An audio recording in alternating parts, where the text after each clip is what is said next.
اسلامی تاریخ میں کچھ شخصیات ایسی بھی ہیں جنہیں وہ شہرت نہیں مل سکی جس کے وہ حقیقتاً حقدار تھے۔ انہی عظیم سپہ سالاروں میں ایک نام محلب بن ابی صفرا کا ہے، جنہوں نے برصغیر خصوصاً موجودہ پاکستان کے علاقوں میں اسلام کے ابتدائی تعارف میں اہم کردار ادا کیا۔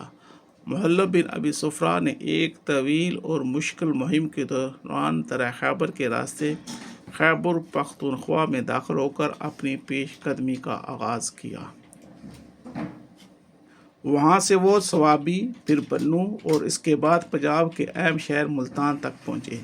اس کے بعد وہ دریائے سندھ کے مغربی کنارے کے ساتھ ساتھ سفر کرتے ہوئے سندھ کے علاقے کنڈھاوا کی طرف بڑھے اور پھر وہ درہ بولان کے راستے بلوچستان کے علاقے کلات سے ہوتے ہوئے واپس سجستان پہنچے۔ یہ پوری مہم تقریباً 1 سال پر مشتمل تھی اور خاص بات یہ ہے کہ یہ کارنامہ محمد بن قاسم کی آمد سے تقریباً 50 سال پہلے انجام پایا۔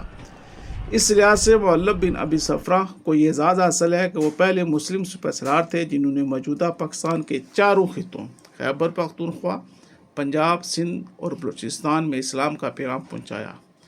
اس اہم اور تاریخی موضوع پر ایک بہترین کتاب بھی لکھی گئی ہے جس کا نام ہے محلب بن ابی صفرا، خطۂ پاکستان میں اسلام کا پہلا علم بردار، جسے ڈاکٹر سید محمد انور نے تحریر کیا ہے۔ اگر آپ اس عظیم سپہ سالار کی مکمل داستان اور تفصیل جاننا چاہتے ہیں تو یہ کتاب ضرور پڑھیں۔ اس کتاب کا لنک ویڈیو کے ڈسکرپشن میں موجود ہے، جہاں سے آپ اسے آسانی کے ساتھ ڈاؤن لوڈ کر سکتے ہیں۔